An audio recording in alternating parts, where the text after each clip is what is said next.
Rural development is basically the housing and economic development wing of the Department of Agriculture. And you guys, I believe, are all associated doing some kind of housing work in Kentucky.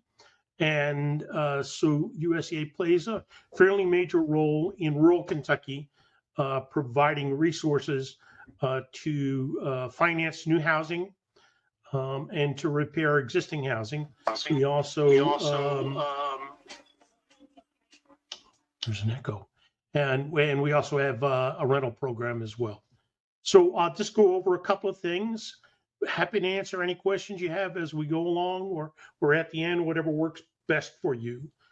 The bottom line is at USDA Rural Development in Kentucky, we have 3 towers of funding. I like to call them the towers. We have economic development, primarily in the form of water and sewer loans for public utilities as well as associations and co-ops. We have distance learning programs that we fund with primarily medical communities and institutions of higher learning.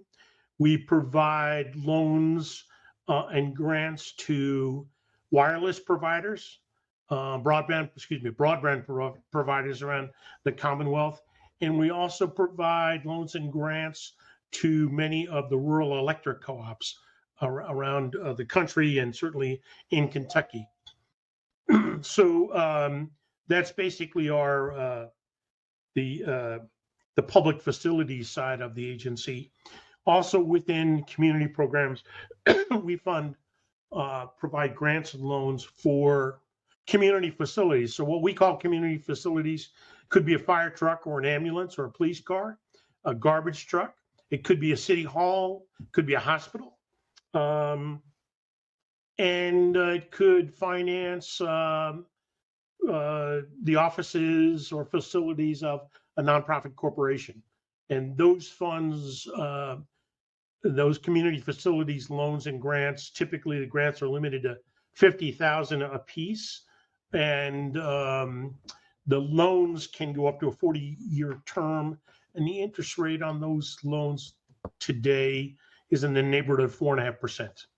So it's 100% financing that we provide. In that program also, many of you may remember what the Congress used to do years ago now called earmarks, but it's now called congressionally directed spending.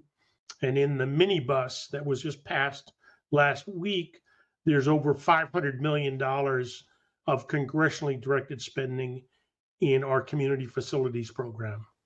So that's where a congressman essentially does a line item for a particular community, sets aside funds for that community. So we've got that as well. So that's the community programs division. We have a business division that makes loans to rural businesses. And when we say rural in the business side of things, we can go into towns up to 50,000 people, whereas community facilities and housing, we're in much smaller communities. In the business programs, we provide startup loans, startup capital. We have grants that can go to institutions of higher learning that will provide job training. And we fund fairly large businesses as well. So we did out in far western Kentucky in Fulton, we financed a distillery, a contract distillery with a $21 million guaranteed loan. So we run the gamut from the IGA and ISOM in Letcher County to that kind of distillery. We did up in northern Kentucky near Florence. We did the 80 acres trellis loop controlled climate agriculture piece for around 75 million. We've also funded App Harvest too, which unfortunately didn't go well. But anyway, the business program helps quite a wide range of large and small businesses around rural Kentucky. And then the largest piece of funding that we have is housing. We do we finance single-family homes. Can be new construction or existing construction. We got two big pots of money there. The 502 Direct program, which many of the nonprofits across Kentucky use to build and finance houses. That's where the government makes a direct loan to the family, and the family then pays off the government on a monthly basis. Those loans can be up to 38 years in term and can be as low as 1% interest, but are typically made at market rate, which right now is a little bit under 4%. Then we have a guaranteed loan program that provides and both the 502 Direct and the 502 Guarantee provide 100% financing. The guaranteed loan is where the federal government guarantees a lender who makes the loan to you, the homeowner. And it's a 90% guarantee, 30-year fixed rate loan. And that's the largest housing program we've got. It's quite successful, although the numbers have been down since interest rates have gone high. So that's a quick, also in housing, we have home repair programs. We've got the Housing Preservation Grant, which nonprofits can apply for and compete for. And then we've got our 504 home repair program that provides loans and or grants to low-income families, very low-income families, below 50% of median.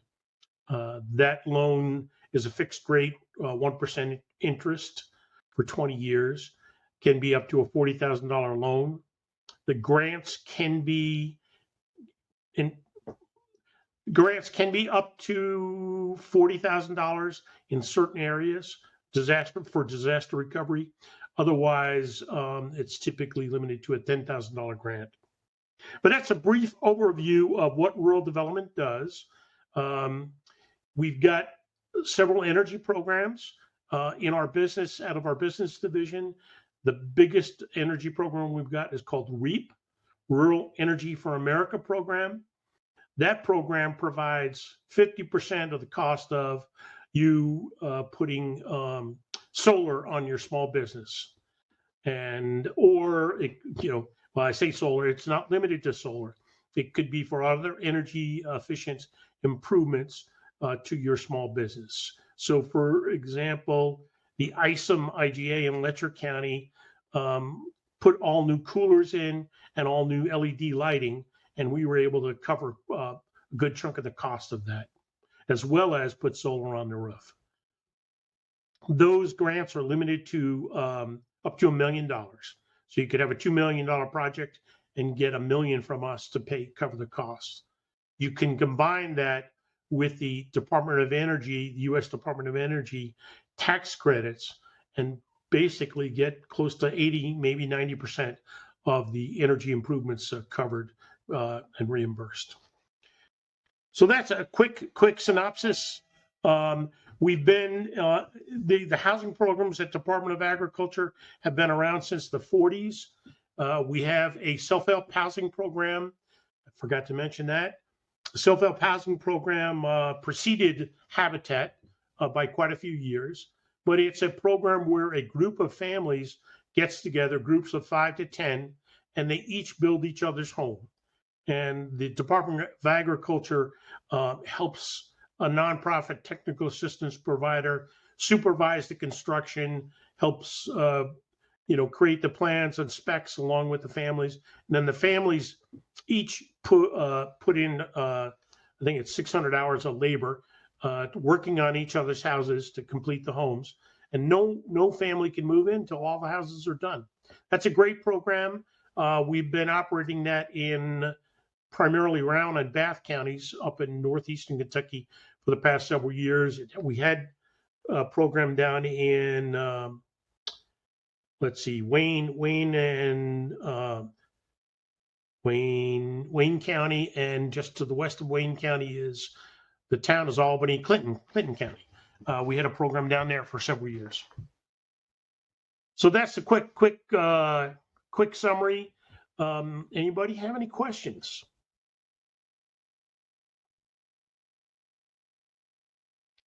Don't all jump at me at once.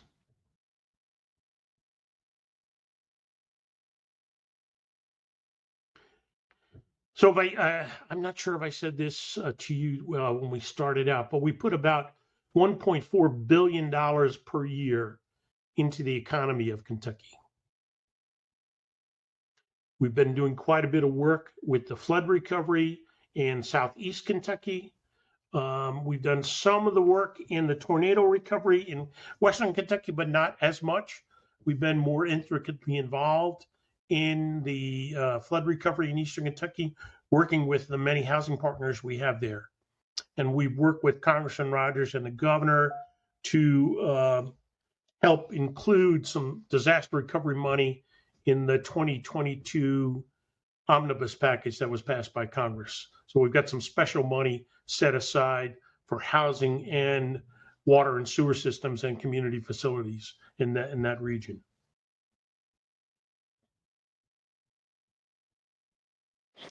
Do you have multiple locations throughout the regions that you serve, or do you have like one main office? And I'm not sure who asked me that question. My name's Peyton. Okay, Peyton. We have 11 offices around the state. Our state office is in Lexington, and then we've got offices in Mayfield and Madisonville in the far west of Kentucky, Bowling Green, Columbia, Shelbyville, Williamstown, London, Hazard, Moorhead, and Paintsville. I think I got them all. Very cool. Thank you. Yeah. Now we have a staff of about 70 people when we're fully staffed, and we try to, but it doesn't always work out, have staff from the 3 divisions in those offices. But to give an example, in Paintsville, we only have housing staff. And in Mayfield, we don't have any housing staff. We've got community facility staff out there, but no housing staff.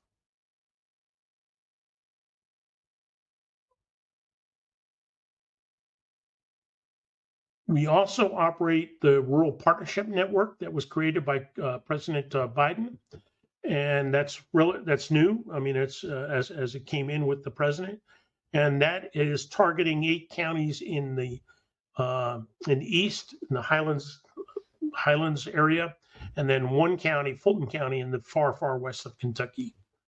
And we have staff that just work primarily on economic development and housing issues in those counties.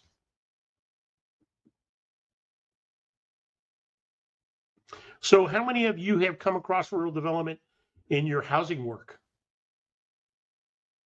Derek, Ashley?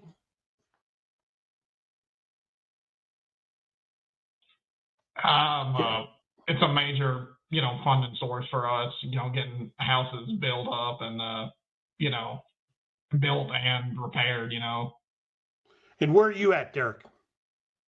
Where am I? I'm in the Housing Development Alliance in Perry County. Okay, yeah. Gotcha. All right. I thought I had recognized you. Yes, one of our major partners for sure.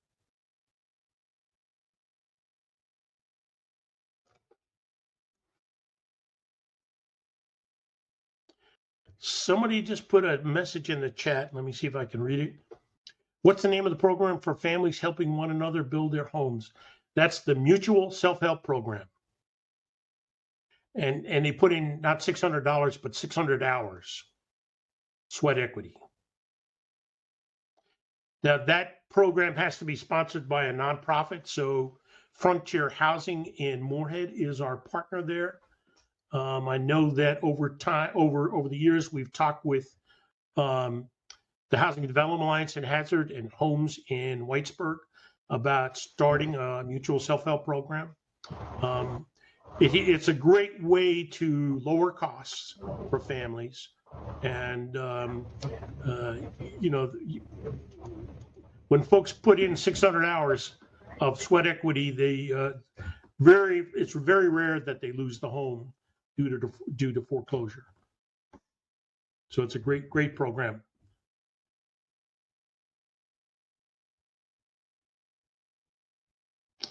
Yes, Jennifer, you're right. Yes. Yeah. Thanks for sharing that.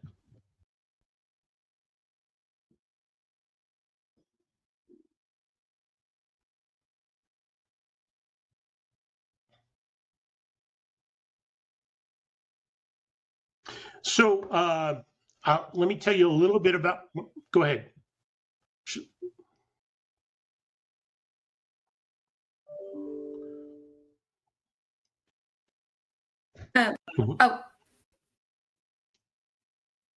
Oh, I was just going to mention Jennifer is she's one of our members at Frontier Housing, and then also on the Good. call, Wonderful. That's good to Ashley hear. is at HDA as So well. I want to tell you a little bit about me. We also have two I Vista founded Frontier members Housing serving back in at Partnership 1974. Housing. Was there in for Boonville. 25 years. Then worked with the State Housing Corporation, Kentucky Housing Corporation, for a few years. And then I worked with FAHI for quite a few years as the membership director and director of advocacy. I retired in 2017 and then was appointed by President Biden in 22 to become the state director for rural development in Kentucky. And I serve at the pleasure of the president. So I may be here for another 4 years. I may not. We'll see what happens come November.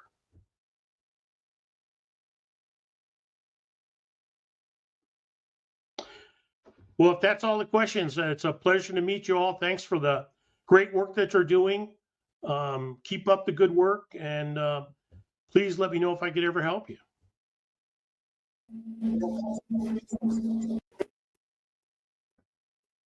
You bet. Great work. Talk to you all later. Bye now.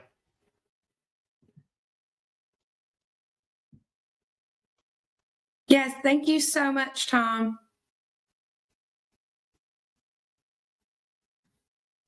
Bye-bye.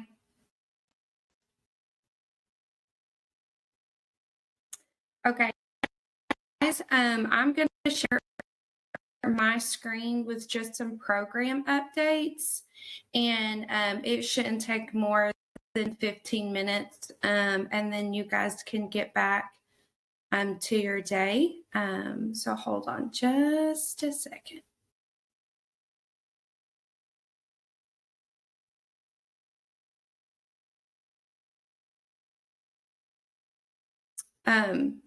Peyton, he's with USDA. So the U.S. Department of Agriculture. So if you go to their website, you should be able to choose the state, and then different Cool, thank you. office locations should pop up that way. I've just for family stuff, I've actually researched their website and looked around. Yeah. Okay. Let me.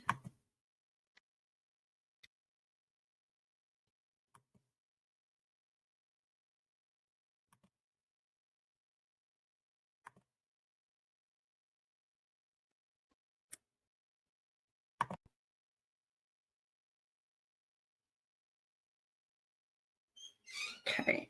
I'm going to turn my camera off just because sometimes when I'm sharing, my camera's on, it lags, so I don't want that to happen.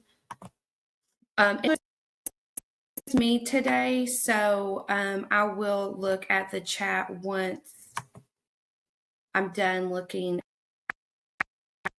after we're done with the little PowerPoint and updates. Just a little quick update on Valerie health-wise. She's doing good. She's had some other personal things come up, but we are hoping that she will be back with us on Monday.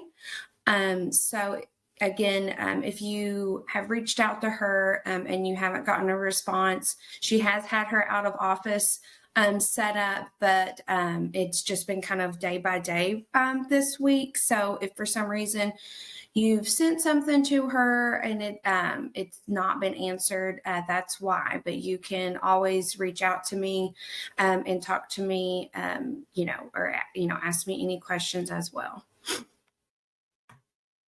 My check-in question for you all, you guys can write it in the chat if you'd like to share, is just what's your energy level right now? So like one, you're one being like, I'm pretty tired. 5 being like, my energy level is through the roof. I'm ready to build a house. My energy level today is a 2.5. If I would have asked this question yesterday, it would have been a 5. The rain and the storms that came through early this morning, and just like the rain in general, it always brings me down a little bit. But I'm ready for the weekend. And then hopefully by Monday, my energy level is back to 5. So yeah, I just kind of wanted to get an idea of where you all are at. How are you guys feeling at the end of this week?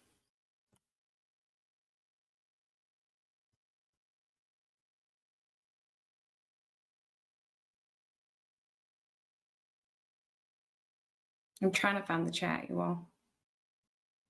2 to 3, 3. Okay. We got a 1. Yeah, we got some 1s. I know the weather really gets me.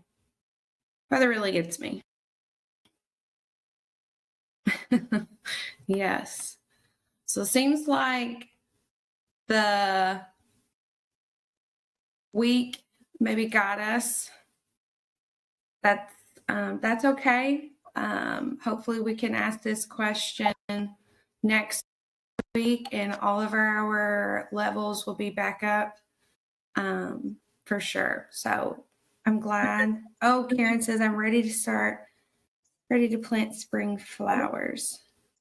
Yes.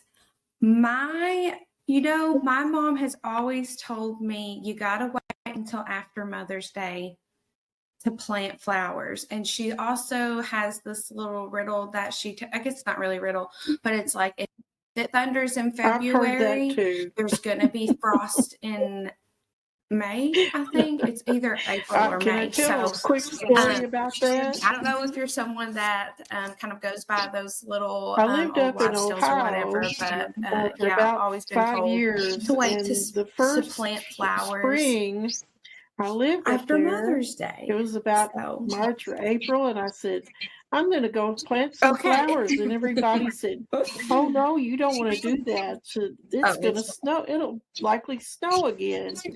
And yeah. being a Kentuckian, I thought they were pulling my leg. Well, in May, it snowed about 2 inches.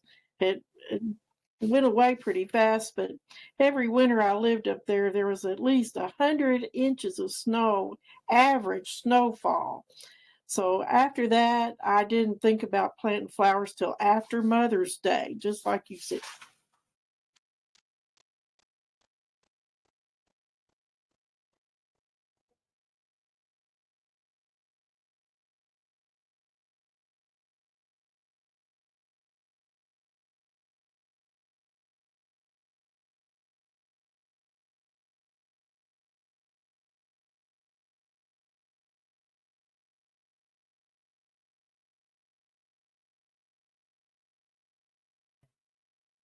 Yes. Yeah. I know. Wild. This weather is wild. It's like, and the first time we, get some sunny days, we're all ready to just get back out there and do all of the spring and summer activities. But we're almost there. We're gonna make it. We're gonna make it. Okay. Let me get my screen to share. Okay. The first thing that I want to talk about is the spring service project. We have our partner site that we're going to be working with, and we do have the dates nailed down. So we are going to be with the Housing Opportunity of Northern Kentucky, or HONK for short. It is in Covington, Kentucky. The dates that we are going to be there are May 16th and 17th. That is a Friday. That's a Thursday and Friday.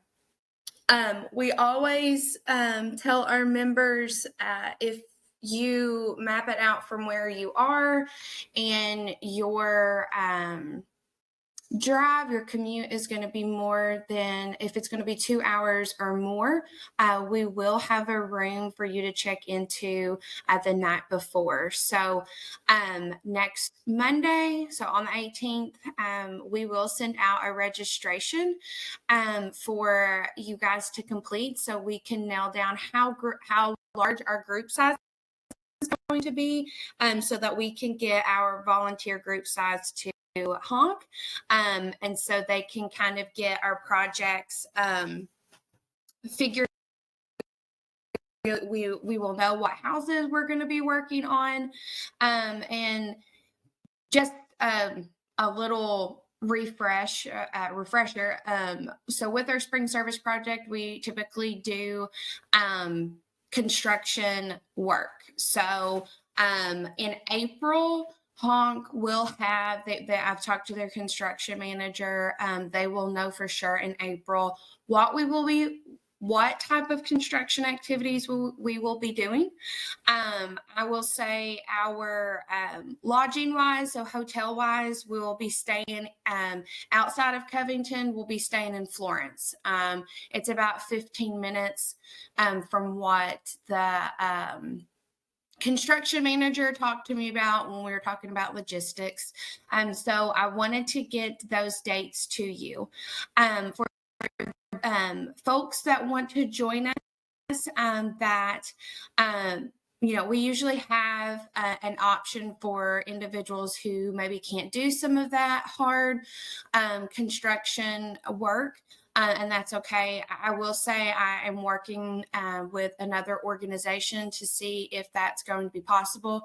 Honk did inform us that there are any non-construction activities for our group to do on site.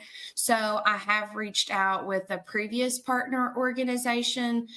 Their office is very close to Honk. And so I just wanted to throw that out there. I am waiting. I'm sure I will have a better idea within the next week or so on if that's going to work out or not. So if you fill out the registration and you indicate that you are unable to do construction activities, our office will reach out to you individually and let you know if we're going to be able to have a project on the 16th and 17th as well. It's not ideal. Again, we've always been able to offer that, and I'm hoping that that's the case at the organization that I've reached out to. That's also in Northern Kentucky. That's also in Covington. So just be on the lookout for that registration to go out next Monday. We really want to get that completed by the following Monday, so March 25th. So that way, early April, we can get our group size to Honk. And also that will let me know what the group size would be for individuals who cannot do construction activities, and get that information if the other site has a project that we can do. So just wanted to make sure that you guys had those dates. So, within the next week or so, please be on the lookout for emails from us. So if you can, just check your email more regularly. Okay, this is for our AmeriCorps Direct Service members. So the members that have that hour requirement tied to their position. This is just the reminder that we do every member training. If you served any new households in February, send those forms over to me and Valerie. I know Valerie sent out, the monthly email and the monthly newsletter. I just want to say how amazing you all are. Program wise, at this point, We have served, and there are still some performance measures that we have to enter. Housing wise, I haven't quite wrapped up that data, but you all have served 1,528 individuals from August to now, which is absolutely amazing. Our goal is to reach 2,000 people. So we're almost there, and that's amazing. So keep up the good work. Thank you so much for taking the time to complete these reports. It is very crucial to show AmeriCorps at the federal level and our state why our program is so important, and why they should continue to fund it. So I just wanted to throw that out there. You guys are doing an awesome job. We can't thank you enough. Housing, the wrap-up form. So if you've had someone that has transitioned into housing, and that happened in February, send those forms over to us as well. We are working on that data, so we'll have a better idea on how many households we have been able to transition into or maintain permanent supportive housing, which is great. So we'll get that number to you probably in April.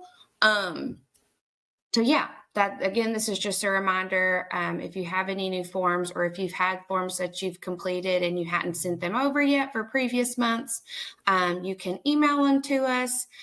You can take a picture and text it to us, or you can send it in the mail to HHCK's office. We always include the PDF form on our monthly emails, so you can download it and just plug in your information.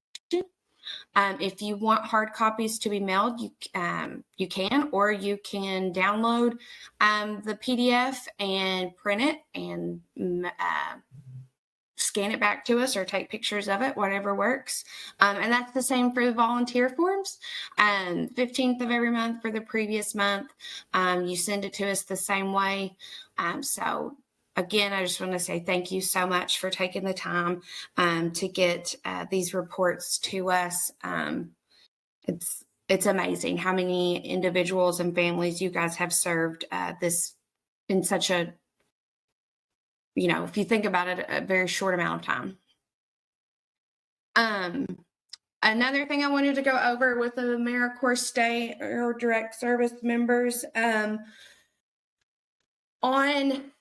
at the beginning of February, our office sent out mid-year evaluations to your site supervisor. Those are completed by the site supervisor and member.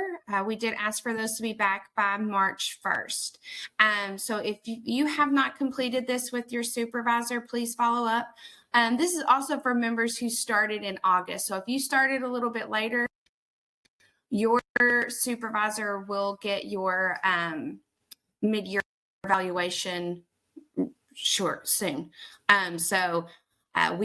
It is required that every AmeriCorps member, no matter what program you're serving in, receives 2 evaluations while they're in service to be eligible for that education award. So just wanted to put that back on everybody's radar. If for some reason you haven't completed that with your supervisor, like if your supervisor hasn't made the time or made the time to meet with you and discuss your mid-year evaluation, just follow up with them. We know you guys are busy, but unfortunately it is part of being in our program. Make sure you're eligible for that very important benefit of the education award. Sorry, I lost my breath. Okay. Updates for our VISTA members. The Q2 report was due on the 16th of February. If for some reason you have not turned in your report, please get that sent over to me as soon as you can. That information, again, is very important to our grants and our continuations, so that we can continue the work that you guys are doing. And if you just have any questions in general about the report, again, send them my way.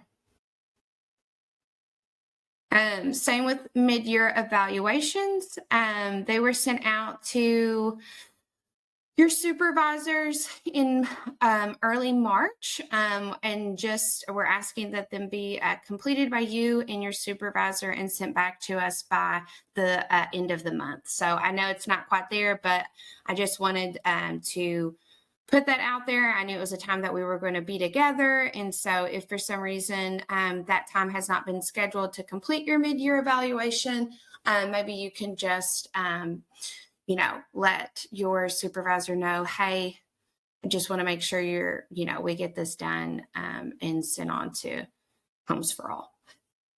If you have any questions, though, you know how to get in touch with us. Same for Vista Impact Stories. They are due on the 20th of every month. The Google link is sent out with the monthly email. These stories are pulled and shared directly with Vista. Vista shares them with Congress. We also use these to show the impact when we are doing site recruitment for new partnerships and also recruitment for members. So it's quick, just needs to be a little paragraph long. Nothing that should take up too much of your time, but is very valuable to our program. And that's all that I have. I see that there's some chat, so let me go over here really quick.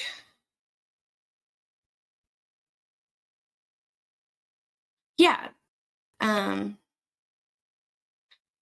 Angie and Noel, there is no, and Derek, there's no problem. I know you guys get busy. That's why I just knew it would be a time that we would be together and just put it back on your all's, radar. So no problem at all. Thank you so much for taking the time to do it. I hope that you value this opportunity to get back or to get some constructive feedback to help you all grow in whatever direction you want to go after your year of service, whether that's another year of service or, moving on to another adventure. I'm sorry if you hear my dog flapping his ears. God. With that, does anybody have any questions? I do want to say Happy AmeriCorps Week.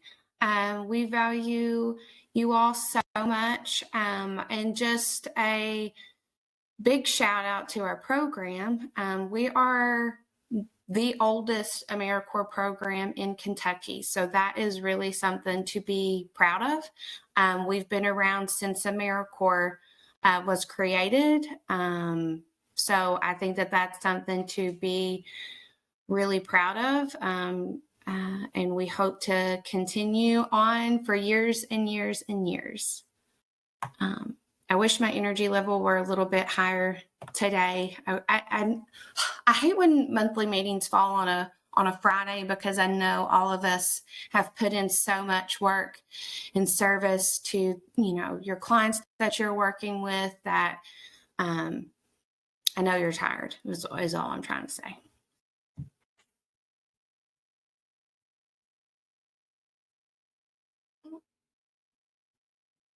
Well, nobody has any questions. We can hop off. I know we're right under an hour, so you can mark an hour on your timesheet for AmeriCorps training. We will send out this recording on Monday, so please be on the lookout for that, and also be on the lookout for the Spring Service Project registration. I'm hoping I will know more about the non-construction